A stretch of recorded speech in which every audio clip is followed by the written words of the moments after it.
Washington CNN Presidents aren't immune to some holiday stress. With a bruising week nearly over, President Donald Trump sought to let off steam Friday. From the moment he stepped onto the frozen White House South Lawn with a frown just after 9 a.m., Trump maintained a steady flow of indignation, lashing out at the Russia investigation, urban violence, unchecked immigration, the news media and decisions made by his predecessor Barack Obama, all within a single 2-hour span. "It's a shame what happened with the FBI," Trump told reporters gathered in scattered flurries to watch him depart aboard Marine One. "It is very sad. They're spending millions and millions of dollars," he bemoaned of the special counsel's Russia investigators, which have been steadily interviewing members of his staff over the past several months. "There is absolutely no collusion. What the hell is going on in Chicago?" he asked later in an apparently unscripted aside during remarks at a law enforcement graduation at the FBI National Academy on Friday in Quantico, Virginia. "What the hell is happening there? There's the fake news back there," he said toward the end of his remarks, pointing to a camera riser at the back of the room. "Look, everybody. The unleashing capped a week that brought new anxiety for the almost one-year president. His preferred candidate in Alabama's special election lost in an upset defeat, lending new fuel to Trump's fears that his political influence may be waning.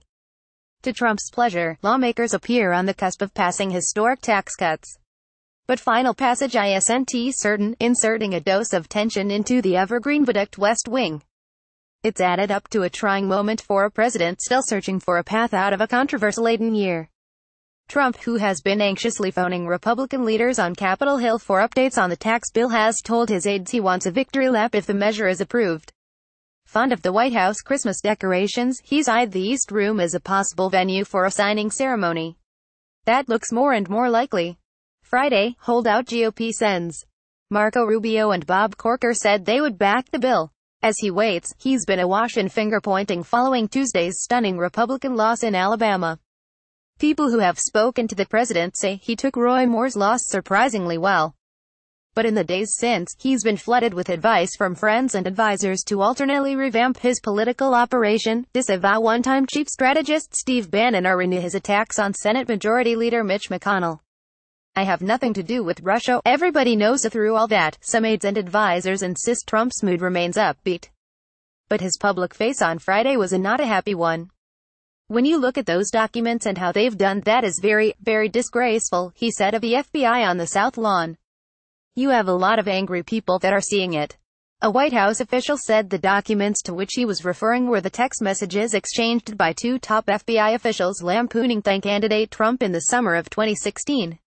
After details of the messages came to light this week, conservative media outlets including Fox News, Trump's regular soundtrack, have spent hours using them to discredit the FBI's investigation into Russian election meddling.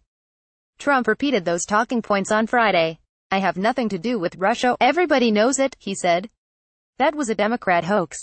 Minutes later, he conspicuously kept the door open to pardoning his former national security advisor Michael Flynn, who pleaded guilty to lying to the FBI and is cooperating with special counsel Robert Mueller's investigation. "I don't want to talk about pardons for Michael Flynn yet," Trump said. "We'll see what happens. Let's see." Trump's attorney in the White House, Ty Cobb, later said there was no consideration being given to pardoning Michael Flynn at the White House. But Trump's comment, which did not rule out such a move, underscored the persistent possibility that the president could find a way to short-circuit the Russia investigation, which some of his outside advisors and friends have advocated. In a strange fate of scheduling, Trump was destined next for the FBI Academy in Quantico. The speech, which had been scheduled for weeks, was delivered to a graduating class of local police officers who have completed a training session at the agency's facilities. During the hour-long ceremony, Trump was seated alongside his Attorney General Jeff Sessions, whom he blames for aggravating the Russia matter by recusing himself from the investigation, and Chris Wray, the FBI's director. Trump did not repeat his harsh criticism of the FBI during his remarks, but his agitation was readily apparent. He lambasted the nation's immigration system, declaring that countries give us their worst people, and mocking a visa lottery system by saying immigrants are picked from a bin. And pointing to reporters in the back of the room, he repeated his criticism of the news media. It was a greatest hits reel of Trump's red meat conservatism, delivered inside a federal law enforcement facility rather than a campaign venue. His audience rewarded him with laughter and applause. We got 306. Trump was still in a valedictory mood after making a quick jaunt in his helicopter to a Marine Corps squadron facility nearby.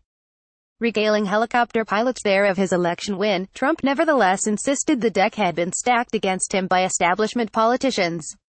Remember, they used to say, there is no way for Trump to get to 270. Remember, he said, over and over again, that's called voter suppression.